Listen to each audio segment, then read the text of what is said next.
마태복음 8장 28절에서 34절 교독하고 마지막 절은 우리 함께 합독하도록 합니다. 또 예수께서 건너편 가다라 지방에 가심에 귀신 들린 자 둘이 무덤 사이에서 나와 예수를 만나니 그들은 몹시 사나워 아무도 그 길로 지나갈 수 없을 지경이더라. 이에 그들이 소리질러 이르되 하나님의 아들이여 우리가 당신과 무슨 상관이 있나이까?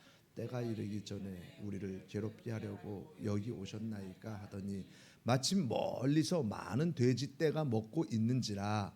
귀신들이 예수께 간구하여 이르되 만일 우리를 쫓아내시려면 돼지떼에 들여보내 주소서 하니 그들에게 가라 하시니 귀신들이 나와서 돼지에게로 들어가는지라. 온 떼가 비탈로 내리달아 바다에 들어가서 물에서 몰사하거늘 치던 자들이 달아나 시내에 들어가 이 모든 일과 귀신 들린 자의 일을 고하니 함께요. 온 시내가 예수를 만나려고 나가서 보고 그 지방에서 떠나시기를 간구하더라. 아멘. 할렐루야. 예수님은 우리의 왕이십니다. 예수님은 우리의 생명이시고 예수님은 우리의 전부이십니다. 여러분, 예수님을 만나고 예수님을 회복하면은요 우리의 전부가 회복됩니다. 문제가 해결되고 어떤 질병이 있든지 그 질병 치유되고 상한 심령이 회복되고 우리의 갈 길이 보입니다. 여러분, 우리는 내일 일을 알지 못합니다. 그래서 오늘 우리가 드리는 예배가 어쩌면 우리에게 마지막 예배가 될 수 있습니다. 그래서 저도 마지막 설교라는 마음으로 오늘도 온 힘을 다해서 예수님을 선포할 것이고 여러분들도 온 마음을 다해 예배드림으로 예수님을 만나시기를 바랍니다. 지금 이곳에 우리 심령 가운데 예수님이 임재해 계십니다. 그러므로 말씀을 들을 때, 말씀을 듣는 중에, 말씀을 듣는 가운데 그 말씀 가운데 임재하시는 예수님, 그 말씀 자체이신 예수님, 그 예수님을 꼭 만나시기를 주님의 이름으로 축원합니다. 오늘 말씀 제목은요, 죄악으로부터 해방입니다. 죄악으로부터의 해방이란 제목으로 말씀을 증거합니다. 참 오늘 본문은요, 참 낯설고도 충격적인 사건을 보여줍니다. 예수님께서 이제 갈릴리 바다 건너편 데가볼리 지역 가다라 지방에 도착하셨습니다. 그런데 그곳에는요 사람들이 쉽게 지나갈 수 없는 길이 하나 있었습니다.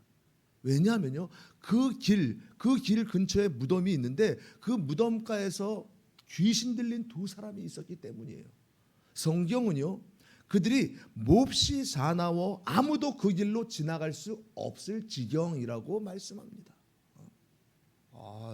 여러분 생각해 보세요.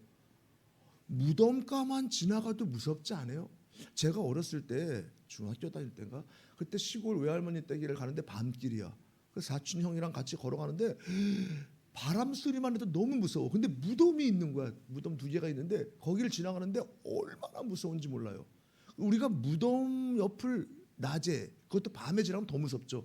지나가기만 해도 무서운데 그 무덤가에 귀신 들린 자 둘이 있다고 생각해 보세요. 그러니까 한마디로 미친 사람들이 둘이 거기서 소리 지르면서 막 달려들듯이 그래 봐봐요. 얼마나 무섭겠습니까? 사람들이 못 지나다니죠. 사람들은 그들을 두려워했습니다. 가까이 가기도 싫어했어요. 어쩌면 가족도 포기했을지도 모릅니다. 아니 마을 사람들 다 포기했을지도 모릅니다. 사람의 힘으로는 도저히 해결할 수 없는 그런 인생이었습니다. 그들은 살아있지만 무덤 사이에 살고 있었고 그리고 몸은 살아있으나 그들의 삶은요 죽음의 냄새 속에 갇혀 있었습니다. 그런데 바로 그곳에 예수님께서 찾아가셨습니다. 찾아오셨어요. 예수님은 깨끗한 곳만 찾아다니시는 분이 아닙니다. 사람들이 환영하는 곳만 찾아가시는 분이 아닙니다. 예수님은 무덤 같은 인생에도 찾아오십니다. 상처와 죄와 어둠이 깊어 사람들이 피하는 자리에도 찾아오십니다. 오늘 본문은 바로 그 은혜를 보여줍니다. 그런데 예수님이 오시자 이 귀신 들린 자들 안에 있던 이 악한 영들이 있잖아요. 악한 영들이 소리를 치는 거예요. 하나님의 아들이여 우리가 당신과 무슨 상관이 있나이까? 이 말 속에 오늘 설교의 중요한 문이 열립니다. 사랑하는 여러분, 귀신들은요 예수님을 알아보았습니다. 그들은 예수님을 향해서 하나님의 아들이여라고 불렀습니다. 근데 많은 사람들은 예수님을 제대로 알지 못했습니다. 어떤 사람은 예수님을 목수의 아들이라고 보았고, 또 어떤 사람은 병 고치는 선생 정도로 보았고, 그리고 어떤 사람은 기적을 일으키는 특별한 사람으로만 보았습니다. 그런데 귀신들은요, 예수님의 정체를 정확히 알았습니다. 하나님의 아들이요. 그러나 여러분, 여기서 우리가 좀 깊이 생각해야 합니다. 예수님을 아는 것과 예수님을 믿는 것은 다릅니다. 예수님에 대해 말할 수 있는 것과 예수님께 순종하는 것은 다릅니다.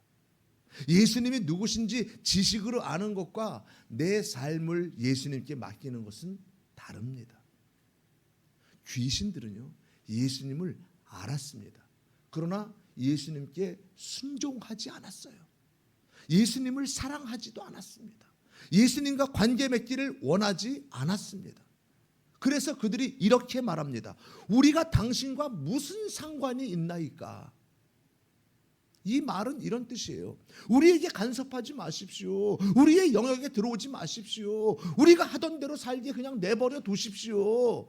우리의 지배를 건드리지 마십시오. 그런데 여러분, 이것이 꼭 귀신들만의 말일까요? 우리 안에도요, 이런 마음이 있을 때가 있습니다.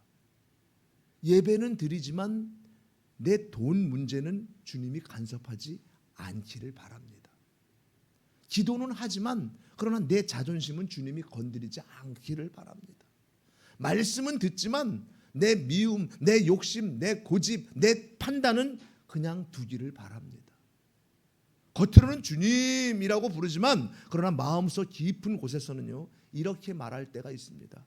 주님, 여기까지는 오지 마세요. 주님, 이 문제만큼은 제가 알아서 할게요. 이 사람을 용서하라는 말씀은 아직 내가 못 듣겠습니다. 내 마음이 허락하지 않아요, 아직. 주님, 이 물질 문제만큼은 제 방식대로 한번 해보겠습니다. 사랑 여러분, 이것이 우리의 죄성입니다. 죄성. 예수님은 우리 삶의 한 부분만 고치러 오신 분이 아닙니다. 예수님은 우리의 전부를 구원하러 오셨습니다. 우리의 예배 시간만 주인이 아니라 우리의 가정, 물질, 관계, 상처, 생각, 말, 분노, 욕심까지 다스리시는 왕으로 오셨습니다. 나는 예수님을 알고만 있습니까? 아니면 예수님께 붙들려 있습니까? 여러분, 나는 예수님을 주님이라고 부르면서도 실제로는 내 마음 깊은 곳에서 이 부분만은 건드리지 마세요라고 말하고 있지는 않습니까? 예수님과 상관 있는 사람은요, 예수님을 정보로만 아는 사람이 아닙니다. 예수님께 자기 삶의 문을 열어드리는 사람이에요. 예수님이 내 안에 어두운 자리까지 들어오시도록 허락하는 사람입니다. 상관 있는 자는. 귀신들은 예수님을 알았지만 구원받지 못했어요. 왜냐하면 예수님과 상관없는 자로 남으려 했기 때문입니다. 사랑하는 여러분, 오늘 본문을 처음 읽으면요, 마치 귀신 들린 두 사람에게만 문제가 있는 것처럼 보입니다. 그들은 무덤 사이에 살았어요. 그들은 몹시 사나웠습니다. 그들 때문에 아무도 그 길로 지나갈 수가 없는 거예요. 마을 사람들은 아마 이렇게 생각했을 것입니다. 저 사람들만 해결되면 된다. 저 두 사람만 조용해지면은 이 마을이 평안해질 거야. 문제는 바로 저 사람들이야. 저 사람들이 우리 마을에 골칫거리라니까. 그런데 예수님이 오시자 사건의 이 깊은 실체가 드러납니다. 문제는요, 귀신 들린 두 사람만이 아니었습니다. 가다라 마을 전체에도 깊은 문제가 있었습니다. 귀신 들린 두 사람은요, 눈에 보이게 무너진 사람들이었습니다. 그러나 마을 사람들은요, 겉으로는 멀쩡해 보였지만 마음은 다른 것에 묶여 있었습니다. 그것이 무엇입니까? 돼지떼입니다. 돼지떼에 묶여 있었어요. 본문에 보면 멀리서요, 많은 돼지떼가 먹고 있었습니다. 귀신들이 예수님께 간구하는 거예요. 만일 우리를 쫓아내려면은 돼지떼에 들여보내 주소서. 두 사람 안에 들어있던 귀신의 정체가 드러나는데 그 이름은 군대였습니다. 마가복음 5장에도 똑같은 본문의 내용이 나와요. 마가복음 5장에 보면은요, 놀랍게도 한두 마리가 아니라 수많은 귀신이 떼를 지어 활동하고 있었습니다. 귀신이 하는 일이 무엇입니까? 그들은요, 어디든 기생에 들어가 사람을 해치고 고통을 끼치는 악한 본능이 있습니다. 돼지 떼로 들어가고자 한 것 역시 돼지 주인에게 막대한 경제적 손실을 입혀 또 다른 형태의 괴로움을 주려는 속셈이에요. 마을 사람들에게 타격을 주려는 교활한 계산이 담긴 요청입니다. 그런데 예수님은요, 그 부탁을 허락했습니다. 예수님께서 가라 하시자 귀신들이 나와 돼지떼에게 들어갔고, 돼지떼는요 비탈로 내리달아 가지고 바다에 들어가 모두 다 몰사했습니다. 여기서 우리는 질문하게 됩니다. 왜 예수님은 귀신들이 돼지떼에게 들어가도록 허락하셨을까요? 왜 돼지떼가 몰사하는 충격적인 사건이 일어났을까요? 이 본문은요, 오래전부터 난해하다고 여겨져 왔던 다양한 해석들이 제시되어 왔습니다. 어떤 사람은요, 귀신이 들어간 돼지가 미쳐서 바다로 뛰어든 것이라고 또 그렇게 해석하기도 하고, 또 어떤 이는요, 돼지의 희생 덕분에 두 사람이 자유롭게 되었다고 주장합니다. 심지어 돼지의 코가 영을 잘 분별한다고 괴이한 그런 설명도 있고, 그리고 귀신의 이름이 군대이니 많은 수의 돼지에게 들어가는 것이 당연하다고 말하기도 합니다. 여러 가지 해석들이 있습니다. 돼지는요, 유대교 율법이 정한 부정한 짐승이었기에 먹을 수도 없었고 제사를 드릴 수도 없는 짐승입니다. 게다가 사육하기에는 물과 곡물 자원이 너무 귀했고 종교적으로도 여러 제약이 뒤따랐습니다. 그런데 유대 땅 한복판에서 지금 한두 마리도 아니고 무려 2,000마리나 되는 돼지떼를 누군가가 사육하고 있었습니다. 돼지는 잡식성이기 때문에 곡물이 사료의 주된 원천이 됩니다. 이런 풀만 먹고도 잘 자라는 소나 양과 달리 돼지를 키우려면 비싼 곡물을 공급해야 합니다. 그리고 체온 조절을 위해서 물도 필요했습니다. 게다가 이스라엘은요, 물이 부족해서 이 농사를 짓기도 힘든 지역이에요. 그럼에도 그 모든 난관을 뚫고 돼지를 키우고 있었습니다. 그렇다면 왜 이렇게 많은 위험을 감수하고 돼지를 키웁니까? 율법적으로도 부정한 짐승이고 제사의 제물로도 드릴 수 없는 짐승이고, 그리고 종교적으로도 먹을 수 없는 이 돼지, 왜 하필 돼지를 키웁니까? 쉽게 키울 수 있는 가축도 많은데 왜 하필 돼지입니까?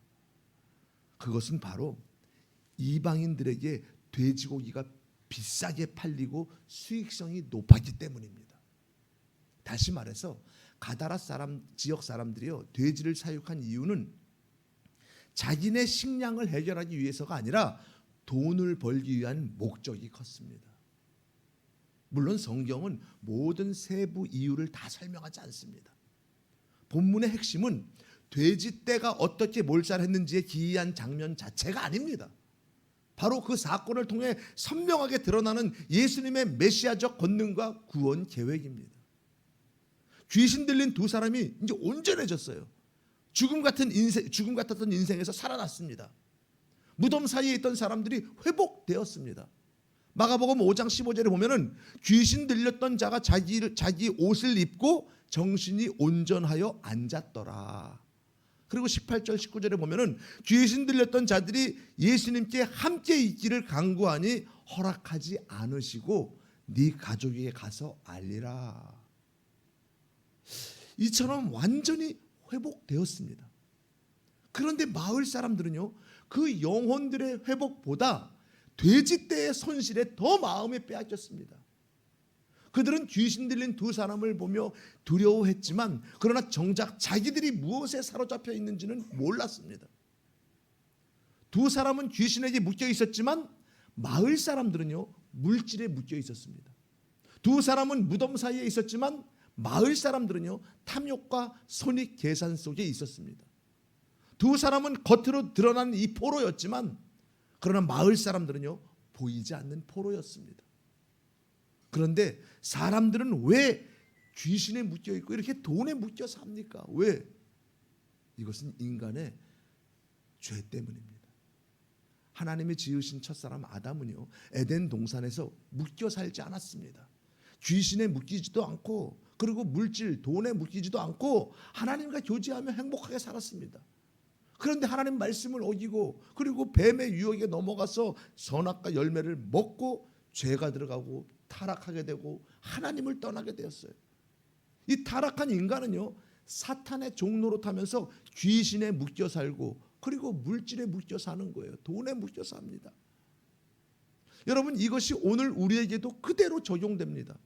우리는 눈에 보이는 죄만 심각하게 생각할 때가 많습니다. 살인을 한다든지 도둑질, 중독, 폭력, 거짓, 분노, 음란, 도박 같은 그런 죄는 금방 문제라고 생각합니다. 물론 그것들은 죄입니다. 분명히 회개해야 합니다. 그러나 더 무서운 죄가 있습니다. 겉으로는 멀쩡해 보이는데 마음 깊은 곳에서 하나님보다 더 사랑하는 것이 있는 것이에요. 돈이 하나님보다 커지는 것, 자녀가 하나님보다 커지는 것, 건강이 하나님보다 더 커지는 것, 내 자존심이 하나님보다 커지는 것, 내 생각과 고집이 말씀보다 더 커지는 것, 이것도 우리를 묶는 사슬입니다. 우리는 다른 사람의 귀신 들린 모습은 쉽게 보면서 내 안의 돼지는 잘 보지 못합니다. 다른 사람의 큰 죄는 비판하면서 내 안의 탐욕은 현실이라고 말합니다. 다른 사람의 교만은 지적하면서 내 안의 자존심은 상처받아서 그렇다고 그렇게 말합니다. 다른 사람의 불순종은 죄라고 하면서 내 불순종은 어쩔 수 없는 상황이었다고 그렇게 말합니다. 그러나 예수님이 오시면요, 숨겨진 것이 드러납니다. 빛이 오면 어둠이 드러나는 거예요.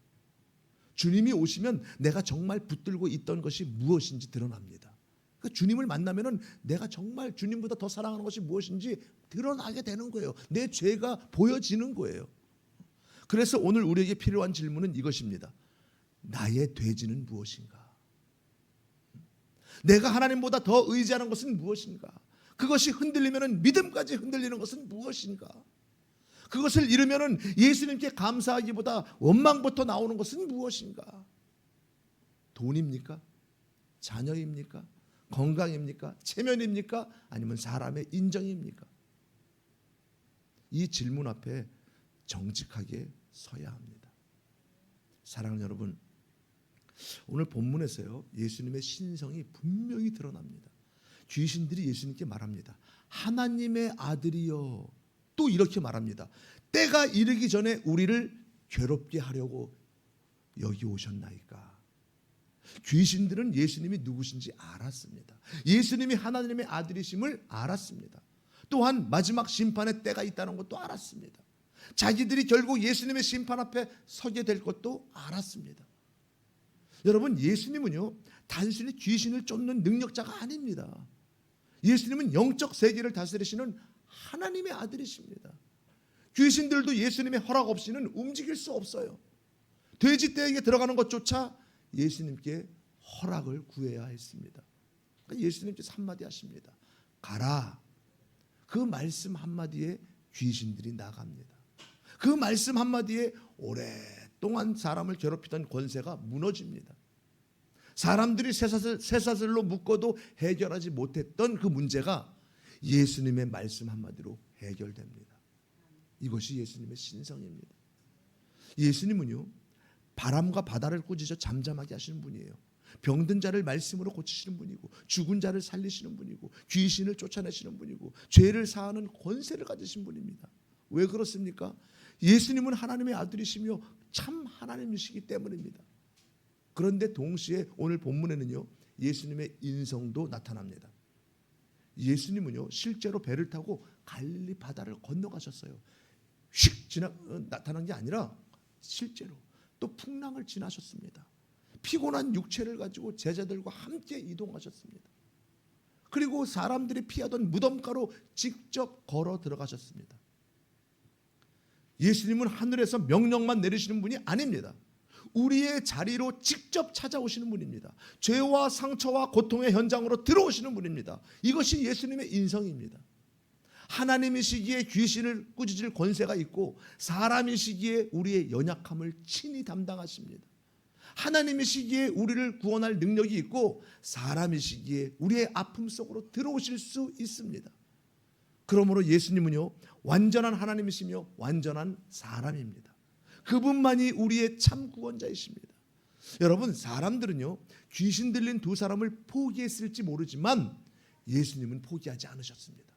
사람들은 그들을 무덤가에 버려두었지만 예수님은 그 무덤가에 찾아가셨습니다. 사람들은 그들을 위험한 사람으로만 보았지만 예수님은 그들을 회복되어야 할 영혼으로 보았습니다. 이것이 주님의 마음이에요. 우리도 마찬가지입니다. 사람들이 나를 포기할 수 있습니다. 나 자신도 포기할 수 있습니다. 나는 안 변해. 나는 너무 늦은 것 같아.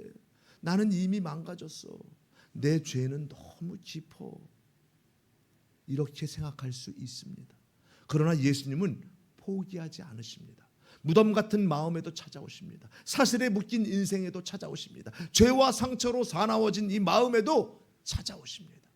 그리고 말씀하십니다. 나오라, 풀려나라, 이제는 자유하라. 예수님의 말씀 앞에서 죄의 권세는 무너집니다. 예수님의 은혜 앞에서 사망의 결박은 끊어집니다. 사랑하는 여러분, 가다라 사람들의 눈에는요, 돼지떼가 몰살한 것이 큰 재앙처럼 보였습니다. 아니, 당연하죠. 당연하죠. 엄청난 재산이 한순간에 사라졌으니까 그들의 경제가 막 흔들리는 거예요. 삶의 기반이 무너지는 것처럼 보였습니다. 그러나 영적인 눈으로 보면은요, 그 사건은 단순한 손실이 아니었습니다. 예수님께서 그들의 마음을 드러내신 사건이었습니다. 그들은 예수님 앞에서 선택해야 했습니다. 우리는 돼지를 잃었지만 예수님을 얻을 것인가? 아니면 돼지를 잃은 분노 때문에 예수님마저 거부할 것인가? 안타깝게도요, 그들은 예수님께 떠나달라고 했습니다.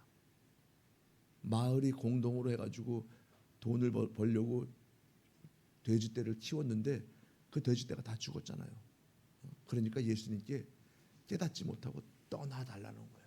본문 34절입니다. 온 시내가 예수를 만나려고 나가서 보고 그 지방에서 떠나시기를 간구하더라. 얼마나 슬픈 말입니까? 그들도 예수님을 만났습니다. 귀신 들린 자들이 온전해진 것을 보았습니다. 사망의 자리에서 생명이 일어난 것을 보았습니다. 그런데 그들의 결론은 이것입니다. 우리 지방에서 떠나 주십시오. 우리 마을에서 떠나세요. 우리에게서 떠나세요. 나에게서 떠나세요. 왜입니까? 돼지떼를 잃었기 때문입니다. 그들에게는요, 한 영혼의 회복보다 재산의 손실이 더 크게 보였습니다. 예수님이 누구신가 보다 내가 무엇을 잃었는가가 더 중요했습니다. 여러분, 이것이 우리의 모습일 수 있습니다. 하나님이 내가 붙들던 것을 내려놓기 하실 때가 있어요. 내가 의지하던 것이 흔들릴 때가 있습니다. 내가 자랑하던 것이 무너질 때가 있습니다. 그때 우리는 처음에는 원망하죠. 처음에는 원망합니다. 주님, 왜 이것을 가져가십니까? 아니, 왜 이 길을 막으십니까? 왜 계획대로 안 되게 하십니까? 그러나 시간이 지나고 믿음의 눈으로 보면요, 깨닫게 될 때가 있습니다. 주님이 나를 망하게 하신 것이 아니라 살리셨구나. 내가 그것을 계속 붙들고 있었으면 주님과 더 멀어졌겠구나. 주님이 내 우상을 흔드신 것은 나를 미워해서가 아니라 사랑해서였구나. 예를 들어 어떤 성도가 있었습니다. 그는 늘 더 많은 돈을 벌어야 마음이 놓였어요. 입으로는 하나님이 공급하신다고 말했지만 실제 마음은 통장 잔고에 붙들려 있었습니다. 돈이 조금 있으면 평안했고, 그리고 돈이 줄어들면 예배 중에도 불안했어요. 기도하면서도 마음으로는 계속 계산기를 두드렸습니다. 그러던 어느 날 그가 기대하던 일이 막혀버린 거야. 잘 될 줄 알았던 길이 닫혀버린 거예요. 처음에는 너무 속상했습니다. 하나님, 왜 제 길을 막으십니까? 라고 원망했어요. 그런데 기도 중에 깨닫게 되었습니다. 하나님이 돈을 빼앗으신 것이 아니라 돈에게 묶인 자기 마음을 드러내셨다는 것을 알게 된 것이에요. 그때 그는 이렇게 고백합니다. 주님, 제가 주님을 믿는다고 하면서 사실은 돈을 믿었습니다. 주님이 저를 책임지시는 분인데 저는 돈이 저를 살릴 줄 알았습니다. 여러분, 이것이 은혜입니다. 주님이 우리 삶에서 무엇인가를 흔드실 때요, 그것은 단순한 벌이 아닙니다. 아닐 수 있어요. 우리를 깨우시는 사랑일 수 있습니다. 우리를 죄악으로부터 해방시키는 영적 수술일 수 있습니다. 의사가 암덩어리를 제거할 때요, 환자는 아픕니다. 그죠? 근데 수술은 고통스럽죠. 그러나 수술하지 않으면 생명을 잃습니다. 예수님도 우리의 영혼을 살리기 위해 죄의 뿌리를 드러내실 때가 있습니다. 그때 아픔은요, 죽이는 아픔이 아니라 살리는 아픔이에요. 여러분, 요즘 내 마음을 가장 흔드는 것은 무엇입니까? 무엇을 잃을까 봐 가장 두렵습니까? 도대체 무엇이 내 뜻대로 되지 않을 때 예배의 기쁨까지 사라집니까? 그 무엇이 무엇입니까? 그 지점에 나의 돼지가 숨어 있을 수 있습니다. 그것을 정죄감으로만 보지 마십시오. 주님 앞에 가져오십시오. 주님, 제 마음이 여기에 묶여 있습니다. 주님, 이것을 잃을까 봐 두렵습니다. 주님, 제가 주님보다 이것을 더 의지했습니다. 저를 자유케 해 주옵소서. 이 고백에서 해방이 시작됩니다. 마태복음 13장 44절에 보면요, 이런 말씀이 있습니다. 천국은 마치 밭에 감추인 보화와 같으니 사람이 이를 발견한 후 숨겨두고 기뻐하며 돌아가서 자기의 소유를 다 팔아 그 밭을 사느니라. 아멘. 이 짧은 비유입니다. 어떤 사람이요, 밭에 감추어진 보화를 발견했는데 그 보화가 너무 귀했던 거예요. 그래서 그는 기뻐하며 돌아가서 자기 소유를 다 파는 거예요. 겉으로 보면 이 사람은요, 모든 것을 잃은 사람처럼 보입니다. 집을 팔았을 수도 있습니다. 가축을 팔았을 수도 있습니다. 아끼던 물건을 팔았을 수도 있습니다. 그러니까 동네 사람들이 보기에는 이상한 사람이 된 거예요. 야, 그 밭은 별로 땅값도 별로 얼마 나가지 않는데 그것을 살려고 네 중요한 것들을 다 팔아가지고 그 누가 땅값도 안 나가고 누가 사지도 않는 그 밭을 왜 사냐? 왜 저렇게까지 하지? 왜 자기 것을 다 팔지? 정신 나간 거 아니야? 야, 넌 주중에 그렇게 열심히 일하고 몸도 피곤해 죽겠는데 일요일 날 쉬어야지. 가족들하고 여행 가야지. 몸 피곤한데 또 교회 가서 예배 드리고 헌신하고 그러냐? 지금이 때가 경제도 어렵고 어려울 때, 이럴 때 무슨 헌금을 내 감사 헌금을 하고 11조를 하고, 야, 지금 그럴 때냐? 너 미친 거 아니야? 그러나 그 사람은요, 슬퍼하지 않았습니다. 본문은요, 뭐라고 말합니까? 그가 기뻐하며 돌아갔다고 말합니다. 왜 기뻐했을까요? 왜? 더 큰 보화를 보았기 때문입니다. 작은 것을 잃는 것처럼 보였지만 그러나 사실은 비교할 수 없는 것을 얻은 길이었습니다. 자기 소유를 다 파는 것은 손해가 아니었어요. 보화를 얻기 위한 기쁨의 결단이었습니다. 이 비유가 오늘 가다라 사건을 비추어 줍니다. 가다라 사람들은요, 무엇을 보았습니까? 그들은 죽은 돼지를 보았어요. 잃어버린 자기 재산을 보았습니다. 그리고 무너진 경제를 보았습니다. 그러나 그들은요, 예수님이라는 보화를 보지 못했습니다. 모든 것을 다 가졌어도 예수님을 갖지 못하면 영원한 지옥이에요. 언제일지 모르지만. 그러나 모든 것을 갖지 못했어도 예수님을 가졌다면요, 영원한 천국이에요. 귀신 들렸던 자들이 이제 회복되었습니다. 무덤 사이에 있던 인생이 살아났습니다. 하나님의 아들이 그들 앞에 계셨습니다. 천국의 권세가 그 땅에 임했습니다.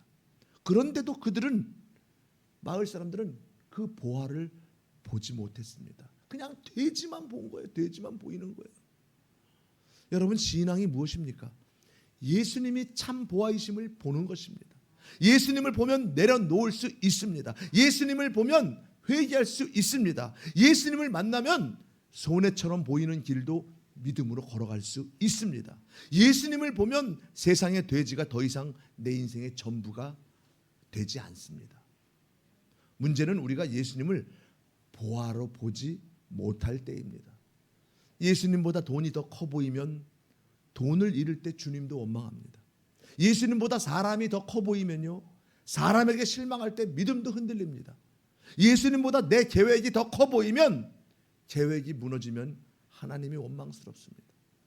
그러나 예수님이 참 보아로 보면요, 우리는 이렇게 고백할 수 있습니다. 주님, 제가 잃은 것이 있어도 주님을 얻었다면 저는 망한 사람이 아닙니다. 주님, 제 계획이 무너져도 주님이 함께 하신다면 저는 버림받은 사람이 아닙니다. 주님, 세상 것이 흔들려도 주님이 저의 보아입니다. 이것이 믿음입니다. 사랑하는 여러분, 오늘 본문에서 예수님은요, 귀신 들린 두 사람을 자유케 하셨습니다. 그러나 예수님의 사역은 귀신을 쫓아내는 데서 끝나지 않습니다. 예수님은 더 깊은 해방을 주시기 위해 오셨습니다. 그것은 죄로부터의 해방입니다. 사망으로부터의 해방입니다. 지옥의 심판으로부터의 해방입니다. 귀신 들린 두 사람은 눈에 보이는 결박에 묶여 있었어요. 그러나 모든 인간은요, 죄라는 더 깊은 결박에 묶여 있습니다. 우리는 돈을 사랑합니다. 사람의 인정을 사랑합니다. 내 뜻을 사랑합니다. 세상에서 높아지는 것을 사랑합니다. 하나님보다 나 자신을 더 사랑합니다. 이 죄의 문제를 누가 해결할 수 있습니까? 사람의 결심으로 안 되는 거예요. 내가 아무리 결심하고 잘하려고 해도 안 되는 거예요. 이 죄의 문제를 어떻게 해결해요? 내가 윤리 도덕으로 깨끗하게 착하게 살면 해결됩니까? 안 됩니다. 내가 종교적 습관으로도 안 됩니다. 죄 문제를 예배 한 번도 안 빠지고 말씀 하루에 50장씩 보고 기도 3시간씩 한다고 해서 이 죄 문제가 해결됩니다. 됩니까? 안 됩니다. 오직 예수님만이 해결하실 수 있습니다. 그래서 예수님은 십자가로 가신 거예요. 예수님은 죄가 없으신 하나님의 아들이십니다. 그러나 죄인처럼 십자가에 달리셨어요. 예수님은 생명의 주인이십니다. 그러나 죽음의 자리로 내려가셨어요. 예수님은 영광의 왕이십니다. 그러나 조롱과 수치를 받으셨습니다. 왜 그렇게 하셨습니까? 우리를 죄악으로부터 해방시키기 위해서입니다. 예수님은 우리의 탐욕을 짊어지셨습니다. 우리의 우상 숭배를 짊어지셨습니다. 하나님보다 세상을 더 사랑한 죄를 짊어지셨습니다. 주님보다 돼지를 더 붙든 이 우리의 완악함을 짊어지셨습니다. 그리고 십자가에서 그 죄값을 담당하셨습니다. 그러므로 여러분, 우리의 해방은요, 내 힘으로 되지 않습니다. 예수님의 십자가에서 시작됩니다. 내가 죄를 끊어서 구원받은 것이 아니라 예수님이 나를 구원하셨기 때문에 죄와 싸우는 것입니다. 내가 깨끗해서 주님께 나아가는 것이 아니라 주님이 나를 씻기셨기 때문에 주님께 나아가는 것입니다. 내가 강해서 자유를 얻는 것이 아니라 주님의 은혜가 강하기 때문에 자유를 얻는 것입니다. 그러면 우리는 절망하지 않아도 됩니다. 내 안에 아직 돼지가 보여도 절망하지 마십시오. 내 안에 아직 탐욕과 불안과 고집이 보여도 포기하지 마십시오. 그것을 가지고 주님께 나아가십시오. 주님, 이것이 제 안에 있습니다. 주님, 제가 아직도 이것을 붙들고 있습니다. 저를 불쌍히 여겨 주옵소서. 주님은 그런 자를 외면하지 않으십니다. 귀신 들린 두 사람에게 찾아가신 주님은 오늘 우리에게도 찾아오십니다. 무덤 같은 마음에도 찾아오십니다. 스스로도 감당 못하는 그 죄의 자리에서도 찾아오십니다. 그리고 십자가의 은혜로 우리를 다시 일으키십니다. 사랑하는 여러분, 오늘 본문에는요, 두 종류의 반응이 나옵니다. 하나는요, 가다라 사람들의 반응이에요. 그들은 예수님께 떠나달라고 했습니다. 다른 하나는요, 고침받은 자들의 반응입니다. 고침받은 사람은요, 예수님과 함께 있기를 원했습니다. 예수님을 따르고 싶었습니다. 그러나 예수님은요, 그를 집으로 보내시며 주께서 행하신 큰 일을 전하라고 하셨습니다. 여기서 우리는 두 가지 신앙의 모습을 봅니다. 하나는요, 주님 떠나십시오 하는 신앙입니다. 입으로는 그렇게 말하지 않을 수 있지만 그러나 삶으로 그렇게 말할 수 있습니다. 주님, 제 물질은 건드리지 마세요. 주님, 제 자존심은 그대로 두세요. 제 미움은 아직 내려놓고 싶지 않습니다. 저 사람만큼은 용서하고 싶지 않아요. 아직 제 계획은 내 뜻대로 이번에 한번 해보고 싶습니다. 이것은 사실상 주님께 떠나달라고 하는 것입니다. 다른 하나는요, 주님 머물러 주십시오 하는 신앙입니다. 주님 제 안에 더 깊이 들어오십시오. 제가 숨긴 죄까지 다스려 주시옵소서. 제가 붙든 돼지를 보여주옵소서. 아프더라도 저를 고쳐주옵소서. 떠나지 마시고 저를 붙들어 주옵소서. 여러분, 오늘 우리는 어떤 기도를 드리고 있습니까? 가다라 사람들처럼 예수님이 불편해서 떠나시기를 바라고 있습니까? 아니면 고침받은 사람들처럼 예수님 곁에 머물기를 원하고 있습니까? 예수님이 내 죄를 드러내시면요, 우리는 불편해요. 예수님이 내 우상을 건드리면 그러면 아픕니다. 예수님이 내 욕심을 끊으시면 손해처럼 느껴집니다. 그러나 그 길이 생명의 길입니다. 사실 저도 예수님 만나기 전에요, 참 진짜 돈이라고 하는 돼지에 묶여 있었어요. 돈이 내 인생의 전부였어요. 예수님 알기 전에, 예수님 믿기 전에. 그래서 어렸을 때 너무 가난했기 때문에 돈만 벌면 돼, 돈을 많이 벌어서 돈을 많이 가지면 성공한 거라고 생각했습니다. 그리고 또 돈을 또 많이 벌어도 봤어요. 그런데 하나님의 때가 되니까 싹 걷어가시더라고요. 싹, 완전히 바닥까지, 완전히. 그때 동생의 인도로 이제 다시 어릴 때 다니던 교회를 30년 만에 거의 교회를 다시 나가게 됐는데, 그때 나가서 이제 예수님의 사랑을 좀 깨닫고 예수님이 나를 구원해 주셨구나 이걸 깨달은 다음에, 그때 날마다 예배드리며 기도하는 게 뭐냐? 기복적인 기도예요. 하나님, 사업 다시 회복시켜 주옵소서. 돈 다시 잘 벌게 해 주옵소서. 맨날 이 기도예요. 그리고 어느 날 수요 저녁 예배 기도 때, 그때 나도 모르게 기도를 하는데 이런 기도를 한 거예요. 하나님, 내 고난이 왜 이렇게 나에게 있습니까? 고통이, 이 고난은 언제까지입니까? 좀 나는 무지하니까 눈으로 보여주세요. 귀로 좀 들려주세요. 막 이렇게 따지면서 기도할 때가 있었어요. 그때 하나님께서 보여주시고 들려주셨어요. 기도 중에 그 십자가에서 달리신 피를 뚝뚝 흘리시면서 저에게 이렇게 말씀하시는 거예요. 눈을 껌뻑껌뻑 하시면서 이보다 더 힘드냐. 이 음성이 팍 들려오는데 얼마나 울었는지 몰라요. 잠깐 기도한 것 같은데 일어나니까 2-3시간이 지난 거예요. 그때부터 아닙니다. 나는 그 정도로 고통스럽지 않았거든요.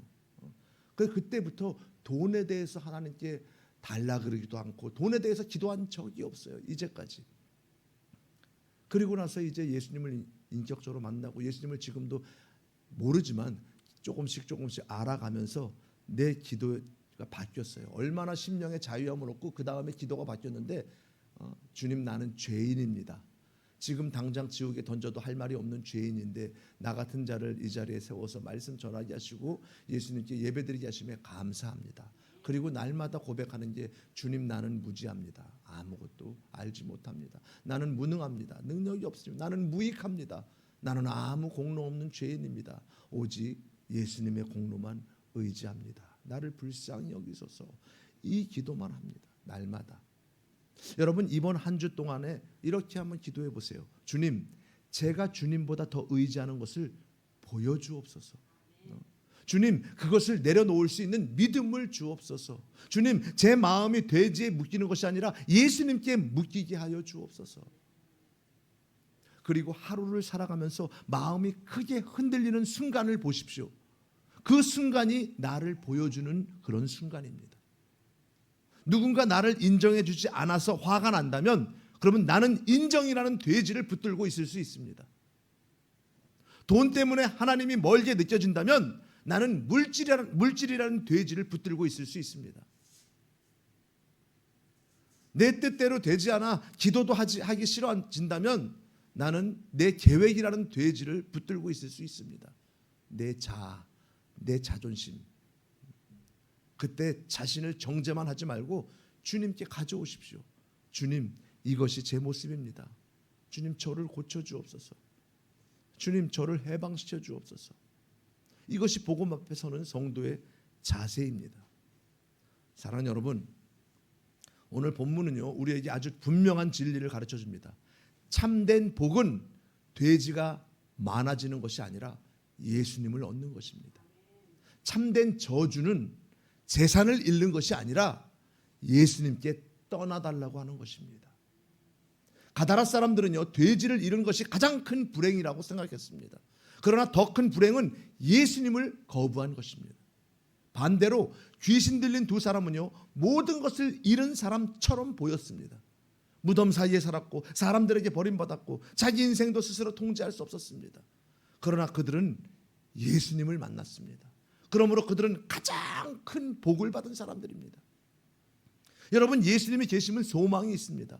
예수님이 계시면요, 무덤 같은 인생도 살아납니다. 예수님이 계시면 죄의 사슬도 끊어집니다. 예수님이 계시면 잃어버린 인생도 다시 세워집니다. 오늘 주님은 우리에게 물으십니다. 너의 돼지는 무엇이냐? 너는 무엇을 붙들고 있느냐?